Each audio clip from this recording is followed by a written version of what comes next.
from Frank Lampard. Defoe chipping in to make it 3-0 at half-time.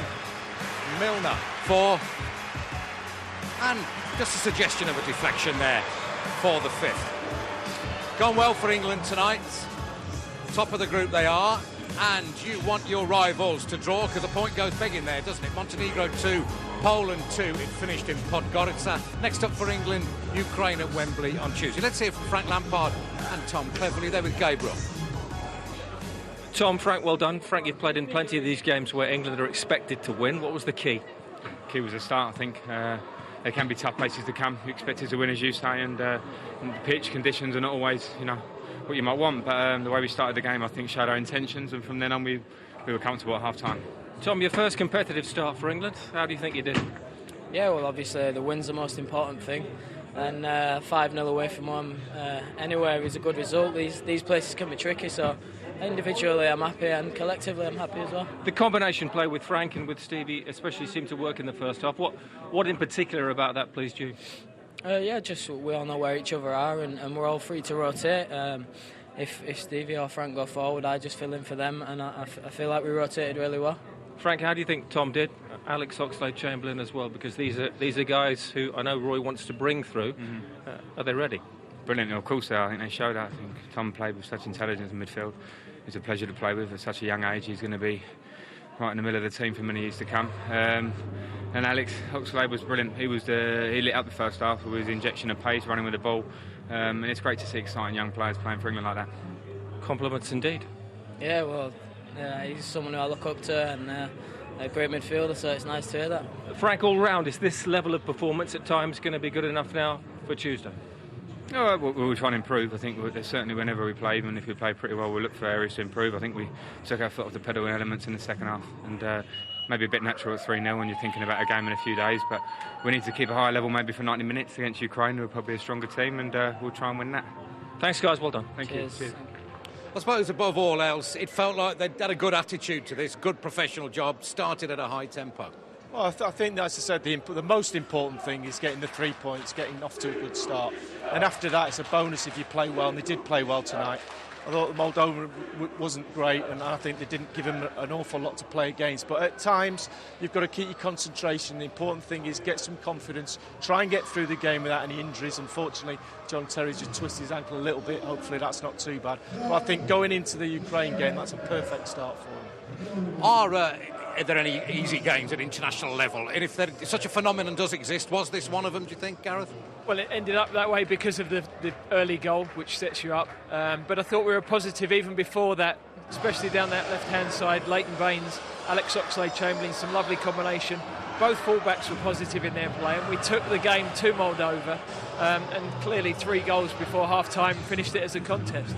If you're going to get off to a good start, then you want it in the first couple of minutes. And it's one of those, the penalty rule, it hits his hand. Great driving run from Gerrard as the ball comes in from Milner. Clever it is, hits the defender on the arm. It's probably accidental, but it's going in. I think probably the referee got the right decision, and Frank Lampard is a specialist from 12 yards out. A fantastic penalty again, and he's getting very, very successful at those. And the second goal was super midfield play, attacking midfielder. Sees the space as Unica, the defensive midfield player, just gets drawn towards the ball. And good midfield players, when they see a gap, they go for it. He's away, you see the space between the 2 defenders. Still needs an outstanding ball from Glenn Johnson, but it's a great midfield run and a super composed finish. And he was one of the senior players that really carried the fight today. Looking at what Roy Hodgson has learned from tonight's performance, let's have a look at a couple of individuals. Oxlade-Chamberlain, for a start. Yeah, I thought he was excellent today. I was lucky enough to play against John Barnes, who took this position off his wing, inside, which allows the space for the full-back Baines to get forward. John Barnes was brilliant at that, very difficult to pick up. This time he's 1v1 on the wing. He's a winger, and this is what he enjoys doing. There's the space. What that does, Frank Lampard knows he's going to take him on. He's confident that he's going to get to the byline, and he makes that run in the box. And in the end, Defoe just gets in the way. Otherwise, Frank's probably got a tap in there.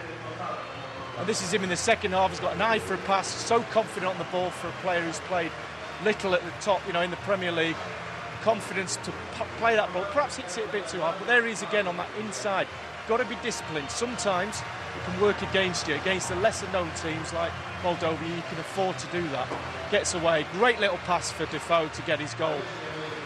I think against the better teams, you've got to be able to do that, but also sit in that left wing position to cover your fullback. So he's got to learn when to go inside and when to stay on his wing, and that's something that comes with age. I think what I like about Alex Oxlade-Chamberlain, I've seen a lot with him with the under-21s, he makes good decisions on the ball. You know, it's okay having talent, but he makes the right decisions, and he could play inside as a midfield player or as a wide player.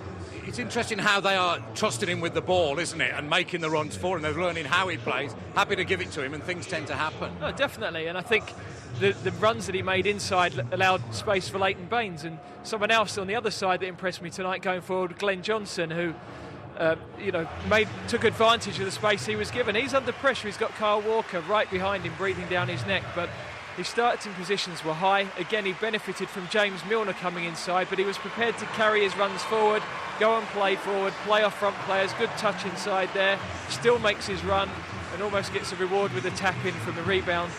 And again, here you'll see James Milner cuts inside. Johnson's starting position is up where we see the likes of Dani Alves for Barcelona, very advanced, taking advantage of the space. And again, he's not content to just pass the buck. He's prepared to run at people, commit people, come inside and has a shot. And actually that, when it was cleared, led to the second goal. And I thought his attacking play was very good tonight. It's interesting with fullbacks, you can only play against the opposition in front of you. Tonight they didn't have anything defensively to either of them, so they've got plenty of time to go forward. So that's what you've got to do. You've just got to decide when do I go, when I'm on the ball. Tuesday night's going to be slightly different. I think having started the second half a little bit sloppily, and I think maybe Roy dragged Alex Oxlade-Chamberlain off because of that. We've got a little bit fortunate, Theo Walcott there. Great pass. I thought, Tom Cleverley, what an opportunity for your first goal. Have we missed the chance? Eventually, good ball from Theo Walcott. And James Milner, another unsung hero of this team, really deserves to get off the mark. Works hard, doesn't he? Gets himself in positions high up the pitch. And as you said, it's reward for a good performance all round. I thought the two wide players did well today, the full-backs, but I thought James Milner worked his socks off. And this is caps off a great night for the full-backs. Yes, a deflection, but we've seen Baines do this time and time again for Everton, get the ball up and over the wall, just gets a slight deflection, but well-deserved win tonight. Adding to the David and Goliath third round of the FA Cup flavour tonight was the block of flats with people hanging out of it watching. There's a Moldovan fan crossing himself before the second half. The goal goes in, and then when he spotted the neighbours, some England fans seem to have moved in. Most unfortunate. Back shortly.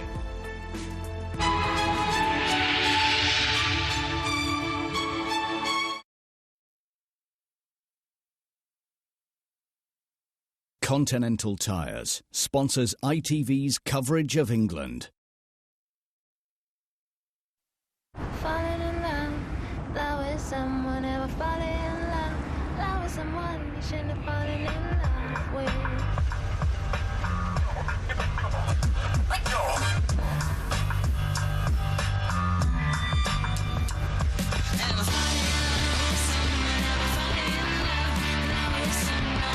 The new Kia Ceed Sportswagon, the only car in its class with a 7-year warranty. It started with 3 people in love, and things